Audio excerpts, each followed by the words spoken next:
Hello everyone, welcome to the channel again. इस video में हम डिस्कस करने वाले हैं एक और ओल्ड क्वेश्चन पेपर। ठीक है, जैसे कि आपको पता है कि आपका एग्ज़ाम होने वाला है, सिर्फ आपके पास कल का दिन है पढ़ने के लिए एंड परसों आपका एग्ज़ाम है। So first of all the very best for your exam. ठीक है, सभी को मेरी बेस्ट विशेज़, अच्छे से एग्ज़ाम करिए, सभी की जॉब लग जाए, आई होप सो। एंड सभी को मेरी best wishes, all the very best for your exam. ये हम एक और ओल्ड क्वेश्चन पेपर डिस्कस करेंगे एंड कल तक मैं कोशिश करूँगी, कल तक कोशिश नहीं करें, कल तक आपको अपनी अक्टूबर मंथ की फुल मंथ की करंट अफेयर्स की वीडियो भी आपको मिल जाएगी। बाकी भी काफ़ी सारी वीडियोस मैंने अपलोड की हैं, वो भी आप हमारे ये चैनल की प्लेलिस्ट में देख सकते हैं। डिस्क्रिप्शन बॉक्स में आपको उन वीडियोस का लिंक मिल जाएगा, वहाँ से भी आप देख सकते हैं उनको। अगर आपने चैनल को अभी तक सब्सक्राइब नहीं किया तो चैनल को सब्सक्राइब कर लीजिए, आपके लिए काफ़ी यूज़फुल है। एंड बेल नोटिफिकेशन को प्रेस कर लीजिए ताकि हमारी अपकमिंग वीडियोज़ की नोटिफिकेशन आपको टाइम टू टाइम मिलती रहे एंड कोई भी इंपॉर्टेंट वीडियो आप स्किप ना करें। एंड इन सभी वीडियोज़ की जो PDF फाइल्स हैं वो आपको हमारे टेलीग्राम ग्रुप में मिल जाएगी। आप हमें टेलीग्राम ग्रुप पे भी में ज्वाइन कर सकते हैं फॉर PDFs। ठीक है, शुरू करते हैं विदाउट वेस्टिंग एनी टाइम अपने फर्स्ट क्वेश्चन से। फर्स्ट क्वेश्चन है आपका, आपको ऑप्शन सेलेक्ट करना है जो थर्ड टर्म से वैसे ही रिलेट करे जैसे सेकंड टर्म है जो फर्स्ट रिलेटेड है। ठीक है, फर्स्ट सेकंड टर्म क्या, हमारी मैन और मैमल। ठीक है, मैंने आपको जैसे एक दिन पहले भी एक वीडियो में बताया था कि डिफरेंट जो क्लासेस होती हैं, कैटेगरीज होती हैं, जिसमें हमें मैमल्स होते हैं, रेप्टाइल्स होते हैं, एम्फीबियंस होते हैं, इंसेक्ट्स होते हैं, देन मार्सुपियल्स होते हैं। ठीक है, इस तरह की डिफरेंट कैटेगरीज में एनिमल्स को बांटा गया है। ठीक है, जो मैन है वो मैमल की कैटेगरी में आता है। ऐसे ही जो बटरफ्लाई है वो किसकी कैटेगरी में आती है, इंसेक्ट की कैटेगरी में आती है, यानी कि बी ऑप्शन इसमें आपका करेक्ट आंसर है। ठीक है, बी ऑप्शन आपका करेक्ट आंसर है। नेक्स्ट है, आपको ऑप्शन सेलेक्ट करना है जो थर्ड टर्म से वैसे ही रिलेट करे जैसे कि सेकेंड वाला है जो फर्स्ट टर्म से रिलेट कर रहा है। ठीक है, फर्स्ट सेकेंड टर्म है आपकी KN रेशो 121/196। ठीक है, आपको पता है के का जो कोड रहता है 11 होता है। ठीक है, एन का कोड होता है 14। 11 का स्क्वायर आपका 121 रहता है एंड 196 किसका, 14 का स्क्वायर, यानी कि आपको के एन के न्यूमेरिकल कोड्स देखने हैं एंड देन उनको स्क्वायर करना है। ठीक है, अब RU का जब करोगे तो आपका आर का जो कोड होता है वो 18 होता है, तो 18 का स्क्वायर आपका रहेगा 324 एंड आपका जो यू रहता है वो रहता है 21 पे, तो 21 का स्क्वायर आपका होगा 441, यानी कि ऑप्शन डी इसमें आपका करेक्ट आंसर रहेगा 324/441। डी ऑप्शन आपका करेक्ट आंसर है। नेक्स्ट है, if science is coded as 14 and maths is coded as 10, what will be the code for examination. ठीक है, साइंस के लिए आपका कोड 14 है, मैथ्स के लिए आपका कोड 10 है। आप एग्जामिनेशन को कैसे कोड करोगे। ठीक है, साइंस में इसमें आप देख सकते हो, साइंस के कितने वर्ड्स होते हैं, हमारे 7 वर्ड्स होते हैं। ठीक है, SCIENCE। ठीक है, यानी कि 7 वर्ड्स का हमारा क्या साइंस वर्ड होता है। ठीक है, 7 लेटर्स का, सॉरी वर्ड्स का नहीं, 7 लेटर्स का हमारा साइंस वर्ड जो बना है, तो 7 का डबल करेंगे, ये 2 से मल्टीप्लाई करेंगे 14। वैसे ही हमारा मैथ्स 5 वर्ड्स का है, 5 लेटर्स का है, MATHS। ठीक है, 5 लेटर्स का है, तो 5 को हम 2 से मल्टीप्लाई करेंगे तो 10। ठीक है, ऐसे जब आप देखोगे कि हमारा जो एग्जामिनेशन है वो कितने वर्ड्स का है, 11 वर्ड्स का है, EXAMINATION। ठीक है, यानी कि 11 वर्ड्स का हमारा एग्जामिनेशन वर्ड है। 11 को जब आप 2 से मल्टीप्लाई करोगे तो आपका आंसर रहेगा 22, यानी कि बी ऑप्शन आपका करेक्ट आंसर रहेगा। नेक्स्ट है, एक स्क्वायर ट्रांसपेरेंट शीट है, उस पर एक पैटर्न दिया हुआ है, उसमें आपको नीचे से आपको 4 अल्टरनेटिव्स भी दिए गए हैं, उसमें से आपको वो वाला आपको मतलब ऑप्शन सेलेक्ट करना है जो कि इस स्क्वायर ट्रांसपेरेंट शीट को जब आप डॉटेड लाइन पे फोल्ड करोगे तो कौन सा आपकी फिगर बनेगी वो आपको बतानी है। फर्स्ट वाली नहीं बनेगी, सेकंड वाली फिगर आप देख सकते हो। आप सेकंड वाली फिगर आप जब इस स्क्वायर ट्रांसपेरेंट शीट को जिस पे पैटर्न दिया इसको फोल्ड करोगे डॉटेड लाइन्स पे, तो आपकी बी फिगर जो है वो बनेगी, यानी कि बी ऑप्शन इसमें आपका करेक्ट आंसर रहेगा। नेक्स्ट है, आपको नंबर पे सिलेक्ट करना है जो कि बाकियों से डिफरेंट है। ठीक है, डी ऑप्शन मतलब इसमें आपका डी ऑप्शन रहेगा 13 का 196 क्यों रहेगा। ठीक है, देखो अब 7 का स्क्वायर होता है 49, ठीक है। 16 का स्क्वायर होता है 256, ये भी ठीक है। 12 का स्क्वायर होता है 144, ये भी ठीक है। बट 13 का स्क्वायर 169 होता है, मीन्स ये गलत है, ठीक है, क्योंकि 196 तो 14 का स्क्वायर होता है। 13 का स्क्वायर कितना होता है 169 होता है। तो डी ऑप्शन इसमें आपका करेक्ट आंसर है, क्योंकि बाकी जो 3 टर्म्स हमें दिए हैं वो दिए हैं कि जो फर्स्ट टर्म है सेकेंड टर्म उसका स्क्वायर है, जबकि फोर्थ टर्म में ऐसा, फोर्थ जो ऑप्शन है उसमें ऐसा कुछ नहीं है। तो डी ऑप्शन आपका करेक्ट आंसर रहेगा। नेक्स्ट है 6 फ्रेंड्स हैं, ठीक है, उनके नाम है आपको दिए हुए, अनीता, पुनीता, चित्रा, दीप्ति, हरिणी, वानी, ठीक है, एक फील्ड में बैठी हुई हैं। अनीता और पुनीता जो हैं वो ग्रीन हाउस से हैं, जबकि बाकी जो हैं वो रेड हाउस से बिलोंग करती हैं। दीप्ति और वानी जो टॉल हैं, जबकि बाकी सारे शॉर्ट हैं। अनीता, चित्रा और दीप्ति ने साड़ीज पहनी हुई हैं, जबकि बाकी ने फ्रॉक्स पहनी है। आपको बताना है कि उनमें से सबसे लंबी कौन सी है, जो कि रेड हाउस से है, लेकिन उसने साड़ी नहीं पहनी है, ठीक है। सो देख लो, अनीता और पुनीता ग्रीन हाउस से ठीक थे, ठीक है। बची कौन, चित्रा, दीप्ति, हारिनी और वानी, ठीक है। इन्होंने बोला दीप्ति और वानी जो थी टॉल थी, ठीक है। उनमें से अनीता, चित्रा और दीप्ति ने क्या पहनी हुई थी, साड़ीज पहनी थी। मीन आपकी जो वानी बचती है जो रेड हाउस से थी, और उसने क्या किया था, फ्रॉक पहनी हुई थी। आपको बोला ना कि आपको वो बतानी है जिसने जो लंबी भी हो और रेड हाउस से हो, और लेकिन उसने साड़ी ना पहनी हो, ठीक है। सो दीप्ति और वानी दोनों लंबी थी। दीप्ति तो आ गई भाई, उसने साड़ी पहनी थी। बची कौन, वानी। वानी लंबी भी थी, रेड हाउस से बिलोंग भी करती थी, एंड उसने साड़ी भी नहीं पहनी थी। सो जो आपका राइट आंसर क्या रहेगा, वानी रहेगा। सी ऑप्शन इसमें आपका करेक्ट आंसर है। नेक्स्ट है, आपको स्टेटमेंट दिया, आपको वो पढ़नी है, देन आपको कंक्लूजन दिए हैं, वो बताने हैं कि कौन सा फॉलो करता है कौन सा नहीं करता है, ठीक है। सो कंक्लूजन आपको एक ही दिया था, आपको बताना है वो गलत है या सही है या क्या है। So statement, man who are handsome are generally of the intellectual type, Vikram is handsome, ठीक है। मैन जो कि हैंडसम होते हैं वो जनरली इंटेलेक्चुअल टाइप के होते हैं, और विक्रम जो है वो हैंडसम है, ठीक है। सो कंक्लूजन आपको दिया है विक्रम इज इंटेलेक्चुअल, ठीक है। सो इसमें आप बिल्कुल ट्रू तो नहीं लिख सकते, बट प्रोबेबली ट्रू लिख सकते हो, ठीक है। तो बी ऑप्शन इसमें आपका करेक्ट आंसर है, ठीक है।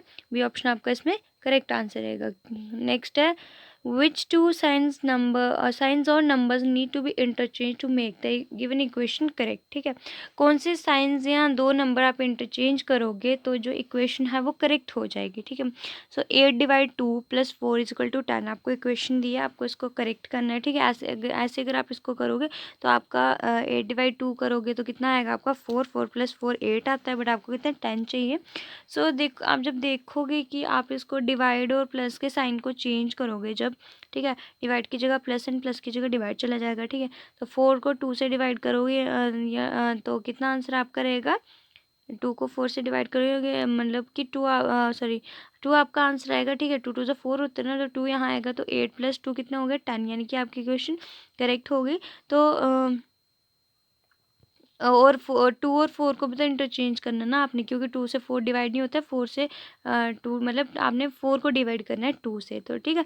हम प्लस और डिवाइड के साइन को चेंज करेंगे और 2 एंड 4 को हम चेंज करेंगे। सो डी ऑप्शन इसमें आपका करेक्ट आंसर रहेगा, ठीक है। डी ऑप्शन आपका इसमें करेक्ट आंसर रहेगा कि प्लस एंड डिवाइड को चेंज करेंगे, 2 एंड 4 के प्लेस हम चेंज करेंगे, उनको इंटरचेंज करेंगे तो हमारी इक्वेशन करेक्ट हो जाएगी। नेक्स्ट है, आपको फिगर दी हुई है एंड आपको बताना है कि ये जो फिगर है वो कौन सी फिगर में एम्बेडेड है। ये तो आप देख सकते हो, बी ऑप्शन इसमें आपका करेक्ट आंसर रहेगा। जो बी ऑप्शन वाली फिगर है उसमें आपकी जो क्वेश्चन फिगर है वो एम्बेडेड है, उसमें छुपी हुई है। नेक्स्ट क्वेश्चन है, आपको नेशन आपको वर्ड दिया है, इसका आपको मिरर इमेज बताना है, जब मिरर इसके राइट साइड पे उन्होंने रखा होगा, ठीक है।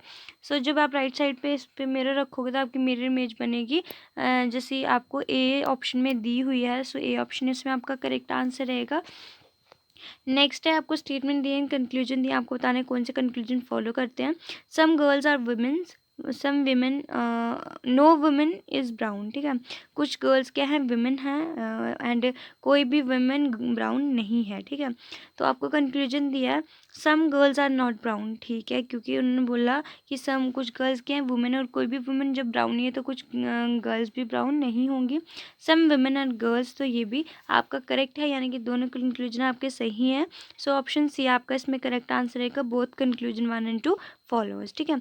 नेक्स्ट क्वेश्चन है 7 फ्रेंड्स हैं अजीत, बाला, हरी, डेविड, राजा, शेखर एंड गुना, ठीक है। वो एक सर्कुलर टेबल के अराउंड बैठे हैं। डेविड जो है वो हरी और राजा का नेबर नहीं है। अजीत जो है बाला और हरी का नेबर है।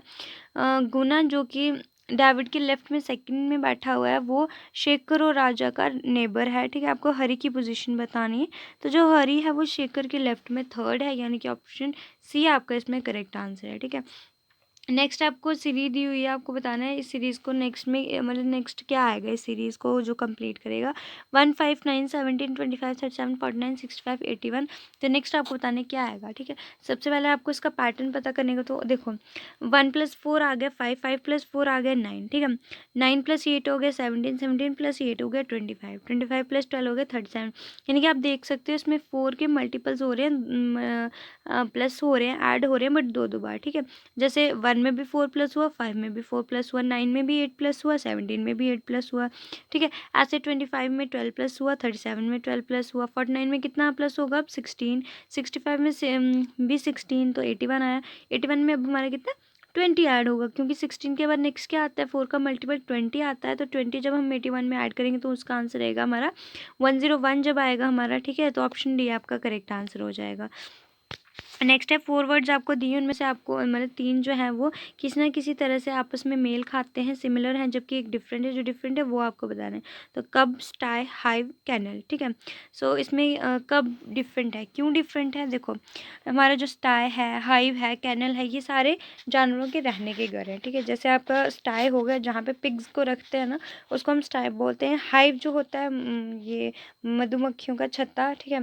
कैनल हो गया जो कुत्ते के लिए मतलब कुत्ते का घर होता है, डॉग के लिए जो घर बनाया जाता है उसको कैनल बोलते हैं।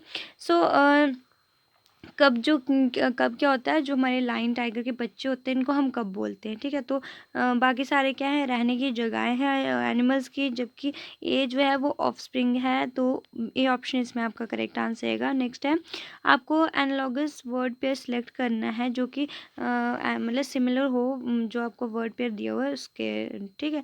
तो बर्ड क्या करता है, फ्लाई करता है। आपको बर्ड और फ्लाई पेयर दिया, तो बर्ड क्या करता है, फ्लाई करता है। अब हम ऑप्शंस देखेंगे तो cat, kitten, fox, vixen, cattle, herd. ये जो आपको ऑप्शन ई दिया, ये ऑप्शन ई नहीं है, ये हॉर्स के साथ ही आएगा, गैलोप, ठीक है। हॉर्स के नेक्स्ट में क्या आएगा, गैलोप आएगा। जैसे आपको कैट के साथ विक्सिन दिया है, फॉक्स का सॉरी कैट के साथ किटन दिया है, फॉक्स के साथ विक्सिन दिया है, वैसे ही हॉर्स के साथ गैलोप आएगा, ठीक है। सो कैट, किटन क्या होती है, कैट का ऑफस्प्रिंग यानी कि उसका बेबी या बच्चा जो भी होता है। फॉक्स एंड विक्सिन, फॉक्स क्या होगी, मेल लोमड़ी, एंड विक्सिन होगी फीमेल लोमड़ी, ठीक है। तो कैटल ग्रुप ऑफ कैटल्स को हम हर्ड बोलते हैं। तो डी है हमारा हॉर्स एंड गैलोप, ठीक है। सो बर्ड क्या करता है, उड़ता है, फ्लाई करता है। वैसे ही जो घोड़ा होता है उसके चलने को हम गैलोप बोलते हैं। सो यहाँ से क्या हो जाएगा, हमारा ऑप्शन डी इसमें करेक्ट आंसर रह जाए हो जाएगा, ठीक है। हॉर्स के चलने को हम क्या बोलते हैं, गैलोप बोलते हैं। तो क्या बाकी तो कोई तो रिलेट करता नहीं है, पहले में बच्चा दे दिया, दूसरे में उसका फेमाइन दे दिया, जेंडर चेंज करके दे दिया, तीसरे में उसके ग्रुप का नाम दे दिया, तो ये तो रिलेट ही नहीं करते हैं। सो हॉर्स जो होता है उसके चलने को गैलोप बोलते हैं। तो वैसे ही बर्ड क्या करता है, फ्लाई करता है। तो डी ऑप्शन इसमें आपका करेक्ट आंसर है, ठीक। सो नेक्स्ट क्वेश्चन है आपका, आपको बताना है कि इनमें से कौन सा नंबर है जो इस ग्रुप से बिलोंग नहीं करता है, ठीक है। सो नंबर है आपके 1 2 6 21 88 446 26 76, ठीक है। सो आप यहाँ पे देख सकते हो यहाँ पे क्या मतलब क्या पैटर्न लग रहा है, किस तरह से सीरीज चल रही है। सो सबसे पहले आपने सिंपली 1 × 1 किया, ठीक है। तो आपका कितना आंसर आएगा, 1 ही आएगा, ठीक है। फिर आपने ये 1 × 1 + 2, ठीक है।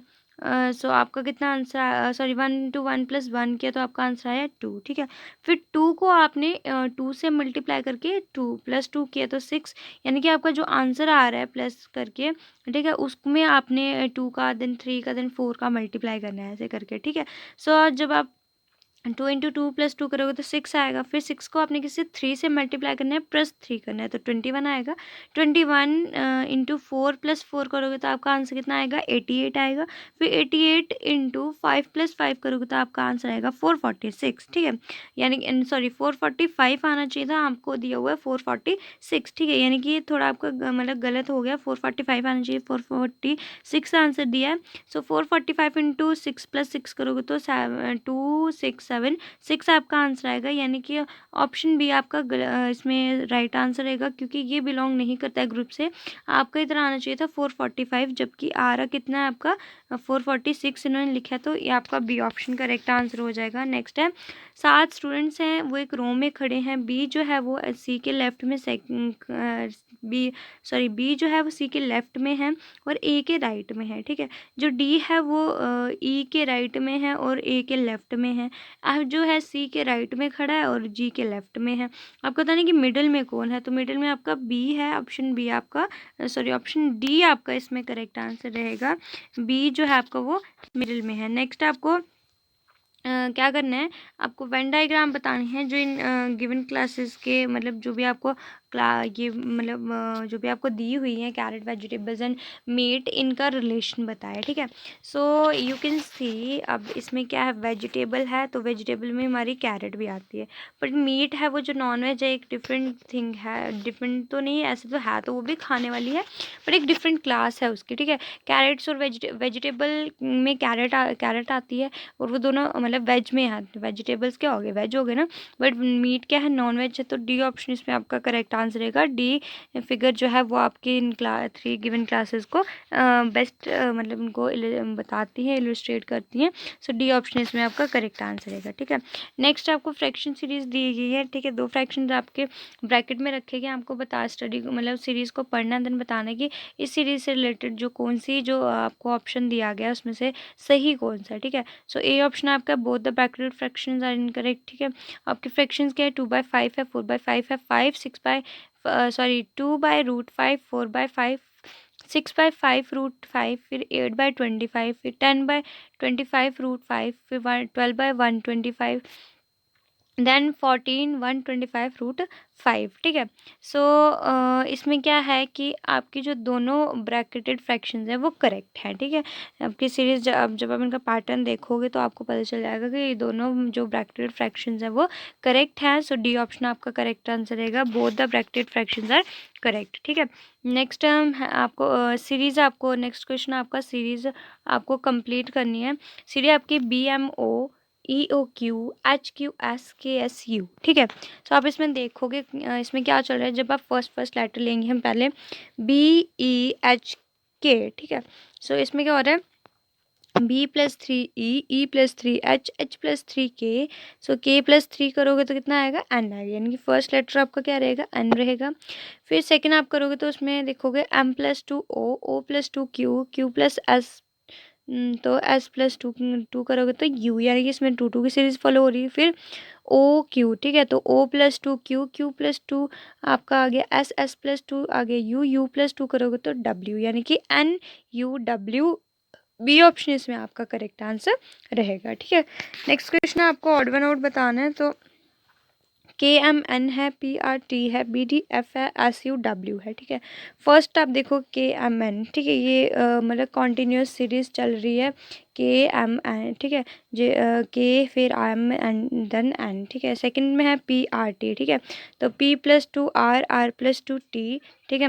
BDF तो B+2 D, D+2 F आ गया, फिर S+2 U, U+2 आ गया W, यानी कि आपके जो BCD पार्ट है इनमें +2 की सीरीज चली है, जबकि फर्स्ट में ये पैटर्न फॉलो नहीं हो रहा है, तो ए ऑप्शन इसमें आपका करेक्ट आंसर रहेगा कि जो ए वाली है वो ऑड है, ठीक है।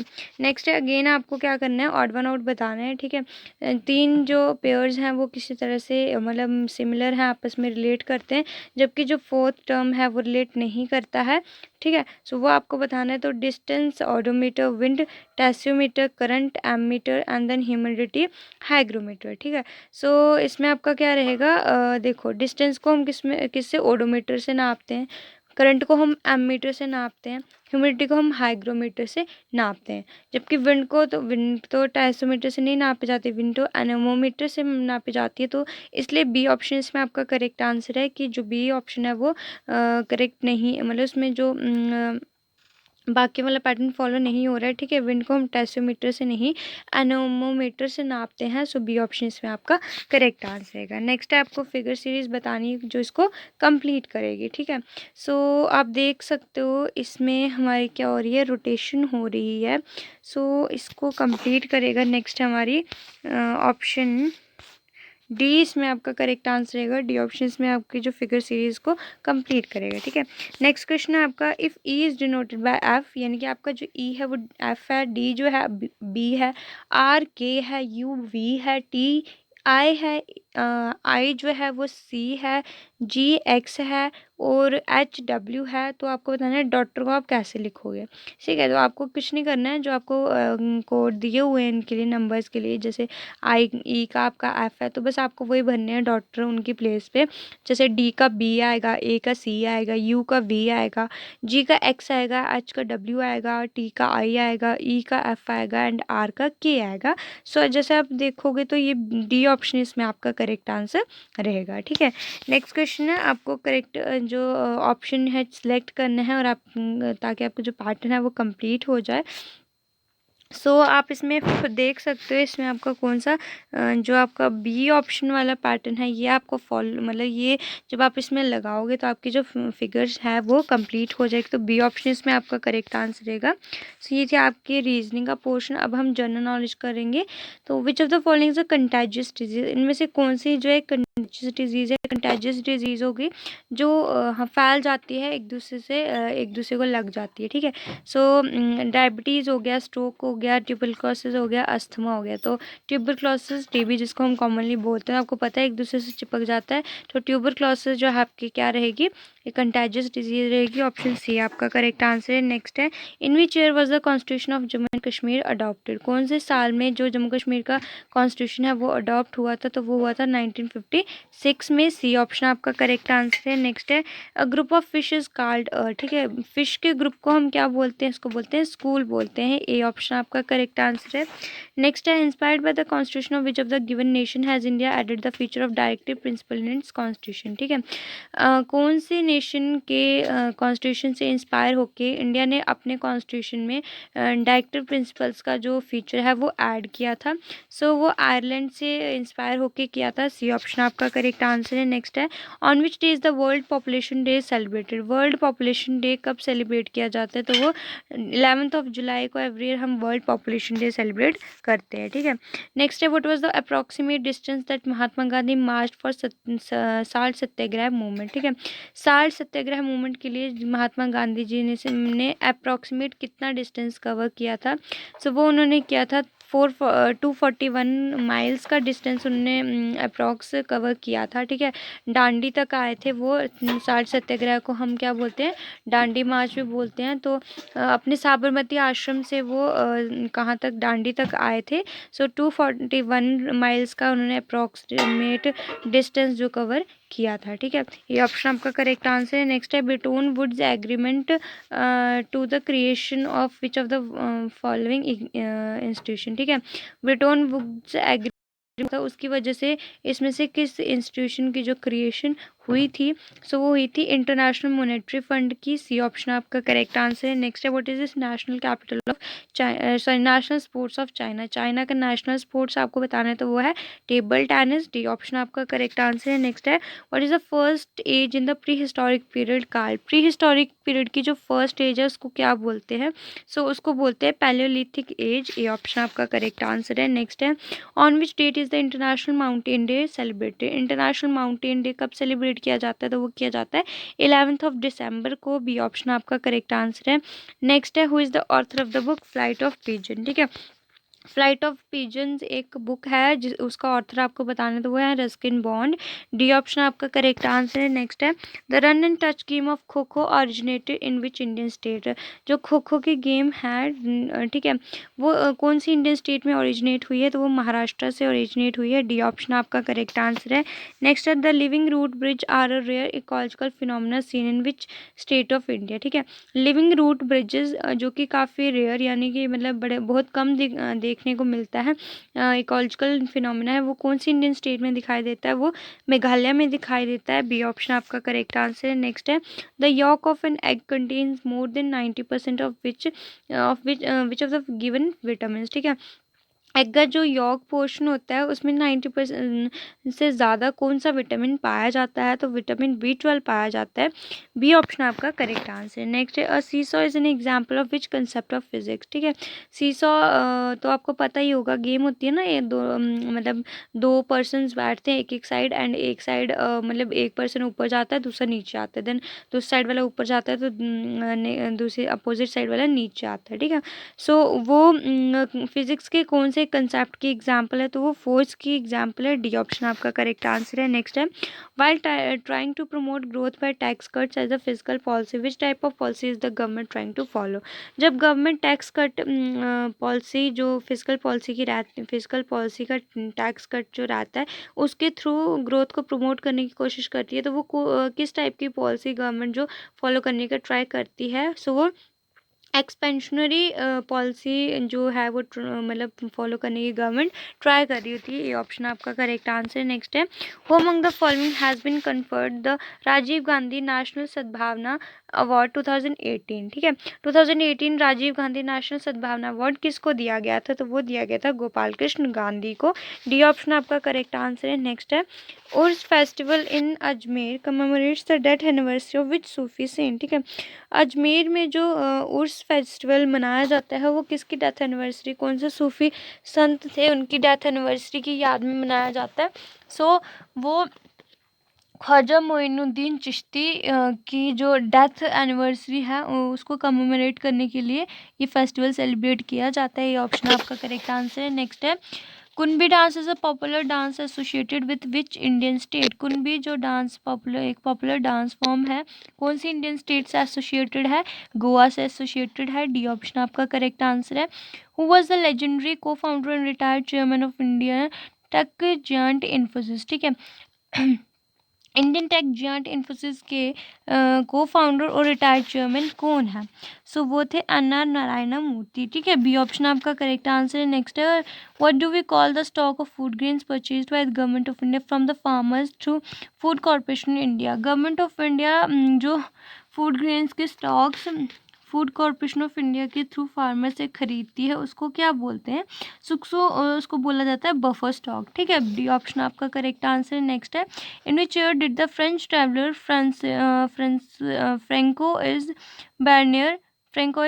Bernier arrive in India। ठीक है, कौन से साल में जो फ्रेंच ट्रैवलर था फ्रैंकिस बैरनियर वो इंडिया आया था, तो वो आया था 1658 में। ऑप्शन बी आपका करेक्ट आंसर है। नेक्स्ट है, what is the 103rd constitutional amendment deal with.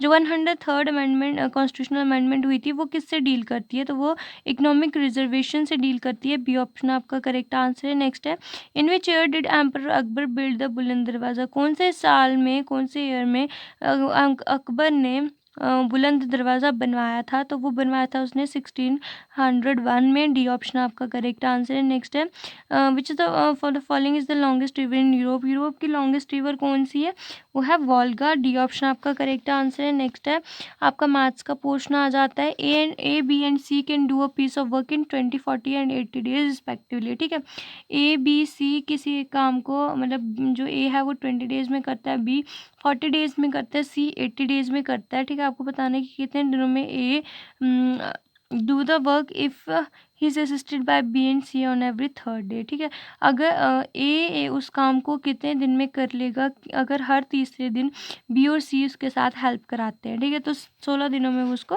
कर लेगा। डी ऑप्शन आपका करेक्ट आंसर है।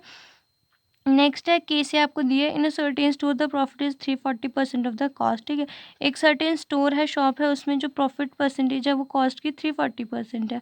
अगर कॉस्ट जो है वो 32% बढ़ जाती है लेकिन जो सेलिंग प्राइस होता है वो कांस्टेंट रहता है, सेम रहता है, सो अप्रॉक्सीमेटली कितने मतलब परसेंटेज होगी जो सेलिंग प्राइस की वो प्रॉफिट में होगी केस ए में। ठीक है, ठीक है, तो मतलब यानी कि सेलिंग प्राइस का कितना परसेंट जो होगा वो प्रॉफिट होगा, केस एक की बात करें तो वो होगा आपका 70%। सी ऑप्शन आपका करेक्ट आंसर रहेगा। नेक्स्ट है, और circle with radius 8 centimetre which has the area equal to the area of a rectangle triangle with 8 centimetre. ठीक है, एक सर्कल है उसका रेडियस कितना 8 सेंटीमीटर है, जो कि एक ट्राइंगल जिसका बेस 8 सेंटीमीटर है उसके एरिया के बराबर है। ठीक है, आपको लेंथ बतानी है जो ट्रायंगल है उसके कॉरस्पॉन्डिंग एल्टीट्यूड की, तो वो आपकी होगी 16 पाई सेंटीमीटर, यानी कि ऑप्शन बी आपका करेक्ट आंसर है। नेक्स्ट है, captain of a cricket team of 11 members is 28 years old and the wicket keeper is 4 years older than him. ठीक है,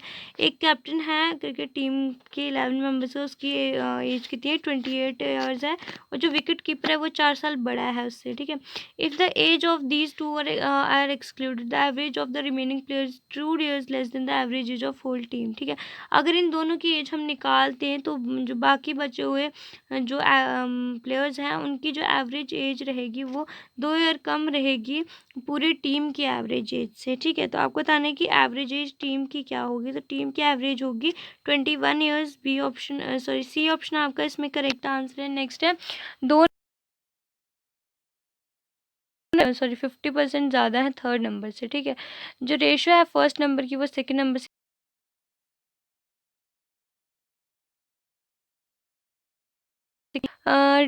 4 की पावर 2 प्लस 4/5 प्लस 5 × 2 - 3 और 4 इज। ठीक है, तो वो कितना रहेगा, वो रहेगा आपका 2। ऑप्शन डी आपका करेक्ट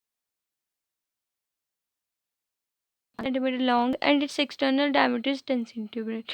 एक आयरन पाइप है, ठीक है, 28 सेंटीमीटर लंबी है और उसका एक्सटर्नल डायमीटर 10 सेंटीमीटर है। अगर उसकी थिकनेस पाइप की 2 सेंटीमीटर है और आयरन का वेट 5 ग्राम पर सेंटीमीटर क्यूब है, तो आपको पाइप का वेट बताना है कितना होगा। सो वो होगा आपका 70.4 ग्राम। ए ऑप्शन आपका करेक्ट आंसर रहेगा। नेक्स्ट है, A train can travel 50% faster than a car. Both start from point A at the same time and reach point B। ठीक है, एक ट्रेन है वो कार से 50% ज़्यादा तेज़ चलती है।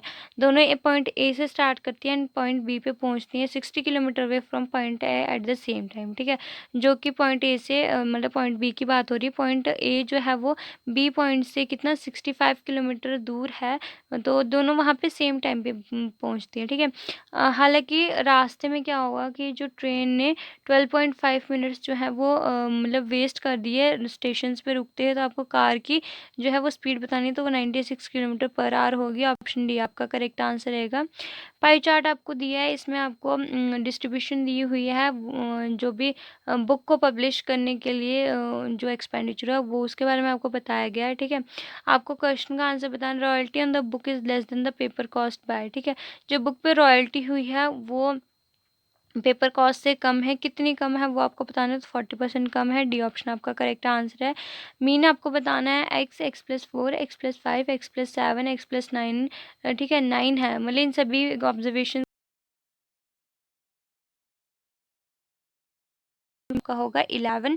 ऑप्शन सी आपका करेक्ट आंसर रहेगा। नेक्स्ट है, आपको अगेन लेक्चर दिया है जो कि एक बुक को पब्लिश करने पे लगा है, तो आपसे क्वेश्चन पूछे what is the central angle of the centre corresponding to the expenditure incurred on binding. ठीक है, सेंट्रल एंगल आपको उस सेक्टर का बताना है जो कि कॉरस्पॉन्डिंग है मतलब बाइंडिंग पे जो एक्सपेंडिचर है उसके लिए, तो वो आपका रहेगा 72 डिग्री।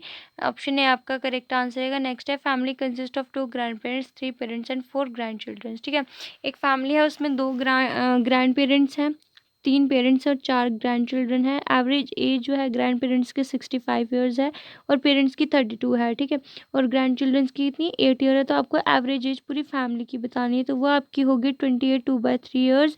ऑप्शन बी आपका करेक्ट आंसर रहेगा। नेक्स्ट है, person has plan to sell his old typewriter for ₹4500 he would lose 10%। ठीक है, अगर एक पर्सन है, बंदा है, वो अपना ओल्ड टाइप राइटर 4500 में बेचता है, उसको 10% का नुकसान होगा।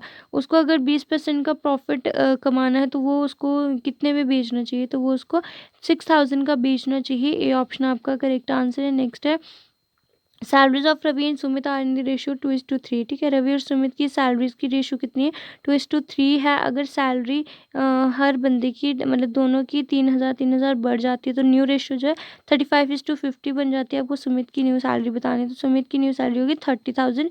डी ऑप्शन आपका करेक्ट आंसर है। नेक्स्ट है, compound interest on 40,000 at 6% per annum is 4,944। ठीक है, 40,000 पे 6% पर आने पे जो कंपाउंड इंटरेस्ट बना वो बना 4,944 का। ठीक है, कितने टाइम में मतलब कितने टाइम के लिए उसने वो अमाउंट इन्वेस्ट की है, तो वो उसने की है 2 सालों के लिए। डी ऑप्शन आपका करेक्ट आंसर है।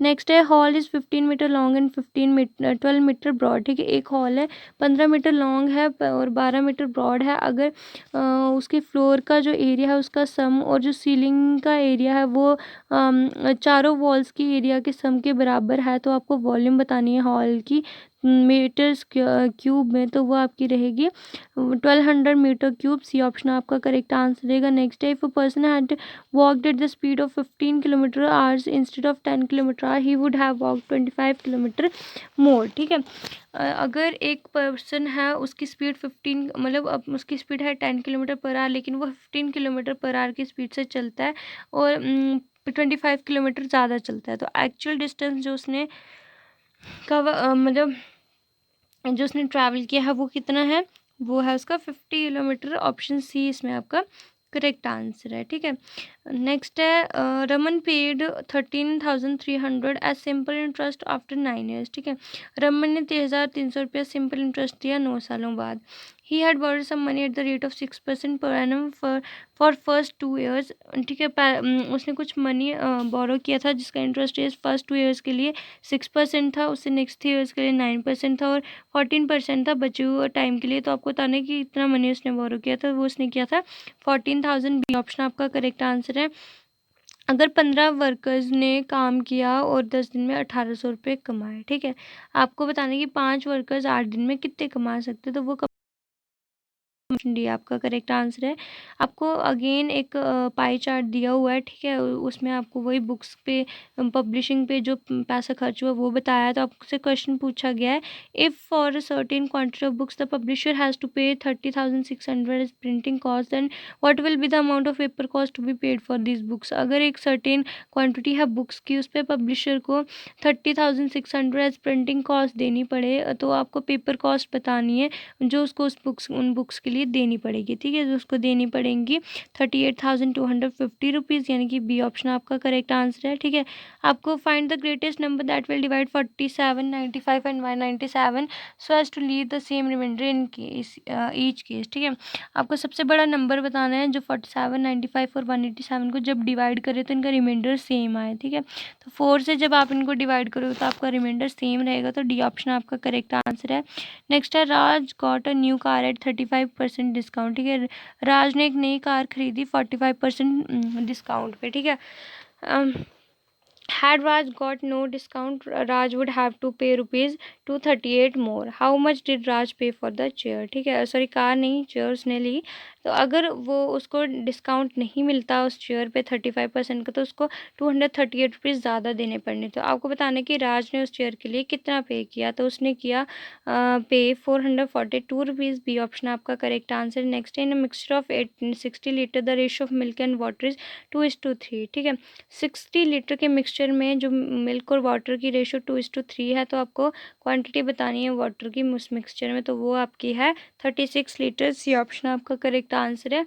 नेक्स्ट है आपका what percentage of number from 1 to 80 have 1 और 9 इट्स यूनिट डिजिट। ठीक है, कितने परसेंट नंबर्स हैं 1 से 80 के बीच जिनमें जिनके यूनिट डिजिट में 1 या 9 है। ठीक है, तो वो हैं आपके 20%। बी ऑप्शन आपका करेक्ट आंसर है। नेक्स्ट है सिंप्लीफाई करना है 8.65 minus 4 plus 0.5 of 8.8 2 minus 2/3 into 3.5। ठीक है, तो बी ऑप्शन आपका करेक्ट आंसर है 4.275। ठीक है, अब आपका इंग्लिश का पोर्शन आ जाता है। सबसे पहले वन वर्ड सब्स्टिट्यूट करना है आपको। Someone in love with himself, ऐसा कोई पर्सन जो खुद से प्यार करता है उसको हम क्या बोलते हैं, नार्किसिस्ट बोलते हैं, तो सी ऑप्शन आपका करेक्ट आंसर रहेगा। ग्रामेटिकल एरर आपको बतानी है। The book provide ample guidance and practice in learning English conversation effectively for all age groups. ठीक है, सो इसमें द बुक प्रोवाइड नहीं आएगा, द बुक प्रोवाइड्स तो आएगा। सो ये ऑप्शन इसमें आपका करेक्ट आंसर कि द बुक प्रोवाइड्स, इसमें ग्रामेटिकल एरर है। ठीक है, नेक्स्ट है some time a person intelligence is not fully appreciated dash he she gets an opportunity, ठीक है। तो इसमें अनटिल हम यूज़ करेंगे। Sometime a person's intelligence is not fully appreciated until he she gets an opportunity. कई बार क्या होता है, एक पर्सन की इंटेलिजेंस को तब तक फुली अप्रिशिएट नहीं होती है जब तक उसको कोई अपॉर्चुनिटी ना मिले। सो सी ऑप्शन इसमें आपका करेक्ट आंसर रहेगा। फिर आपको अंडरलाइन सेगमेंट को सब्स्टिट्यूट करना है। Passengers are requested to go for security check before they proceed to board the flight, ठीक है। पैसेंजर से रिक्वेस्ट की जाती है कि वो सिक्योरिटी चेक के लिए चले जाएँ फ़्लाइट बोर्ड करने से पहले, ठीक है। मतलब फ़्लाइट बोर्ड करने के लिए जाने से पहले वो सिक्योरिटी चेक के लिए चले जाएँ। तो इसका ये जो आपका सेंटेंस है एब्सोल्युटली करेक्ट है, इसमें कोई भी इम्प्रूवमेंट की ज़रूरत नहीं है। तो डी ऑप्शन आपका आंसर रहेगा, no improvement. Next underline segment को आपको सब्स्टिट्यूट करना है। My neighbour along with his children is going tonight to watch a movie based over the life of martyrs, ठीक है। तो मेरा नेबर, ठीक है, अपने बच्चों के साथ एक मूवी देखने जा रहा है आज रात, जो कि जो हमारे शहीद होते हैं फौजी भाई जो, ठीक है, उन मतलब जो हमारे देश के शहीद नौजवान होते हैं उनके लाइफ पे बेस्ड है, ठीक है। So a movie based on the life of आएगा, ठीक है। तो बेस्ड ओवर नहीं आएगा, बेस्ड ऑन आएगा। सो ए ऑप्शन इसमें आपका करेक्ट आंसर है। नेक्स्ट है, obesity can be dash by eating healthy food and increasing physical activities. There is no need to alter the quantity of food but the quality of food must be dash and improvised. Avoiding red meat, oily food, extra fats in form of ghee, butter, etc. can dramatically help to reduce the weight. Moreover, if the right eating is accompanied dash physical workout, it becomes the perfect way to lose weight and stay healthy. In some patients, dash is also carried out. The choice of treatment dash on various factors, and the decision is taken by physician by thoroughly examining the patient, ठीक है। तो first blank में आपका आएगा managed, और second blank में आपका आएगा चेक्ड, थर्ड ब्लैंक में आप यूज़ करोगे विद, फोर्थ ब्लैंक में आप यूज़ करोगे सर्जरी, एंड फिफ्थ ब्लैंक में आप यूज़ करोगे डिपेंड्स, ठीक है। नेक्स्ट क्वेश्चन है आपका आपको इडियम का मीनिंग बताना है। To pull oneself together, to pull oneself together का मतलब होता है खुद को शांत रखना, एंड देन उसके बाद सोचना, एंड देन फिर से उसके बाद एक्ट करना, ठीक है। यानी कि आपको क्या करना है। सो इसका रहेगा आपका to calm oneself and begins to think और एक्ट, ठीक है। डी ऑप्शन आपका करेक्ट है। करेक्टली स्पेल्ड वर्ड आपको बताने। रिहर्सल, तो रिहर्सल की स्पेलिंग होते हैं REHERSAL। तो आप देख सकते हो ए ऑप्शन इसमें आपका करेक्ट आंसर रहेगा, क्योंकि करेक्ट स्पेलिंग ए ऑप्शन में है। सो ए ऑप्शन आपका करेक्ट आंसर रहेगा। नेक्स्ट इडियम का आपको मतलब बताना है। To be fair and square, to be fair and square का मतलब होता है ईमानदार, ठीक है। तो आपका आंसर क्या आएगा, टू बी ऑनेस्ट, ठीक है। बी ऑप्शन आपका करेक्ट आंसर रहेगा। फिर अंडरलाइन सेगमेंट को सब्स्टिट्यूट करना है। No sooner he has return to home then his boss called him for an urgent meeting. वो घर पहुंचा ही था कि तब तक उसके बॉस का दोबारा कॉल आ गया, उसको अर्जेंट मीटिंग के लिए उसने बुला लिया। सो इसमें आएगा no sooner had he return home, ठीक है। He has return to home नहीं आएगा, हैड ही रिटर्न होम आएगा। तो ए ऑप्शन इसमें आपका करेक्ट आंसर रहेगा। एंटोनिम आपको बताना है एक्स्ट्रा वैगेंट का। तो एक्स्ट्रा वैगेंट का होता है इकोनॉमिकल हो जो, यानी कि पैसे ज़्यादा वो ना लगवाए, इकोनॉमिकल हो तो उसको हम बोलते हैं एक्स्ट्रा वैगेंट। ए ऑप्शन आप इसमें सॉरी एक्स्ट्रा वैगेंट होता है जो खर्चीला हो, ठीक है। जिसका एंटोनिम आएगा यानी कि उल्टा आएगा इकोनॉमिकल, जो पैसे बचाने वाला हो, ठीक है। तो ये ऑप्शन आपका करेक्ट आंसर रहेगा। नेक्स्ट है प्रश्न, a person's individual risk for many diseases most often dash from a combination of genes environment and lifestyle, ठीक है। तो इसमें हम यूज़ करेंगे स्टेम्स, ठीक है। एक पर्सन की जो इंडिविजुअल रिस्क होता है डिजीजेज से, वो ज़्यादातर क्या होता है जीन्स के कॉम्बिनेशन से, इन्वायरमेंट से और लाइफस्टाइल से वो क्या निकलता है, ठीक है। तो आपका इसमें स्टेम्स आएगा, ये ऑप्शन आपका करेक्ट आंसर रहेगा। नेक्स्ट है, people can only form new habits when they dash particular pattern of behaviour, ठीक है। People can only form new habits when they have adopted particular pattern of behaviour. लोग नहीं आते तभी बना सकते हैं जब एक पर्टिकुलर पैटर्न वो बिहेवियर का अडॉप्ट करते हैं, ठीक है। तो डी ऑप्शन इसमें आपका करेक्ट आंसर रहेगा। नेक्स्ट है, ग्रामेटिकल एरर आपको बतानी है। Taking the help of people with rich experience of life will saves you much time and effort, ठीक है। तो will saves your much time and efforts आएगा, ठीक है। तो विल सेव यू इसमें रॉन्ग हो जाएगा, तो डी ऑप्शन आपका करेक्ट आंसर रहेगा। स्ट्रे का आपको सिनोनिम बताना है। स्ट्रे होता है जो ऐसे ही आवारा, जिसको हम बोलते हैं आवारा घूमते रहना, उनको हम बोलते हैं स्ट्रे, ठीक है। तो इस वंडर का मतलब भी होता है घूमना, ऐसे बिना काम के। तो वंडर इसका आपका करेक्ट आंसर रहेगा बी ऑप्शन। फिर आपको ग्रामेटिकल एरर बतानी है। Just because you are learning a language does not mean you need to limiting your thinking, ठीक है। सो इसमें आपका कहेगा need to limit your thinking, इसमें रॉन्ग रहेगा, ठीक है। तो बी ऑप्शन आपका करेक्ट आंसर रहेगा। नेक्स्ट आपको क्या करना है, this is a good time for all of us to dash a new year party, to organise a new year party आएगा, ठीक है। एक अच्छा टाइम है कि हम एक न्यू ईयर पार्टी ऑर्गेनाइज करें। तो डी ऑप्शन आपका करेक्ट आंसर रहेगा। नेक्स्ट है आपको वन वर्ड सब्स्टिट्यूट करना है, ठीक है। Large number of fish swimming together, तो उसको हम शोल बोलते हैं, ठीक है। बहुत सारी फिशेस जब एक साथ तैर रही होती है तो शोल उसको हम बोलते हैं। बी डी ऑप्शन आपका करेक्ट आंसर रहेगा। देन है अडल्ट्रेटेड, ठीक है। अडल्ट्रेटेड का सिनोनिम आपको बताना है, तो वो होता है कंटामिनेटेड। सी ऑप्शन आपका करेक्ट है। करेक्टली स्पेल्ड वर्ड आपको बताना है, तो क्वांटिटेटिव, तो क्वांटिटेटिव का जो करेक्ट स्पेलिंग होते हैं वो होते हैं QUANTITATIVE, ठीक है। क्वांटिटेटिव, तो डी ऑप्शन आपका करेक्ट आंसर रहेगा। नेक्स्ट है बेनिंग, तो बेनिंग का एंटोनिम आपको बताना है, तो वो होता है बिनिंग हो गया का मतलब जो आपका मतलब फ्रेंडली हम बोल सकते हैं इसको। हॉस्टाइल आ गया मतलब दुश्मन से रिलेटेड कुछ वैसा, ठीक है। तो ये इसका एंटोनिम आ जाएगा hostile. So A friend sorry A option इसमें आपका करेक्ट आंसर रहेगा, ठीक है। एमिएबल का मतलब भी फ्रेंडशिप वाला होता है। माइल्ड तो पता ही है आपको, सॉफ्ट और जेन्युइन भी वैसा ही कुछ हो गया। तो हॉस्टाइल आपका इसमें करेक्ट आंसर रहेगा। So that's all from this video guys, I hope you like this video. अगर आपको वीडियो अच्छी लगी हो तो वीडियो को लाइक करें, शेयर करें और चैनल को भी ज़रूर सब्सक्राइब कर लें। बेल नोटिफिकेशन को प्रेस कर लें ताकि आपको हमारी अपकमिंग वीडियोज़ की नोटिफिकेशन मिलती रहें एंड आप कोई भी इंपॉर्टेंट वीडियो स्किप ना करें। एंड इन सभी की जो वीडियोज़ हैं इनकी PDF फाइल्स आपको हमारे टेलीग्राम ग्रुप में मिल जाएगी। तो GK करंट अफेयर्स रेगुलर ऐसे आप हमारा टेलीग्राम ग्रुप भी ज्वाइन कर सकते हैं। Thank you so much guys and all the very best for your exam.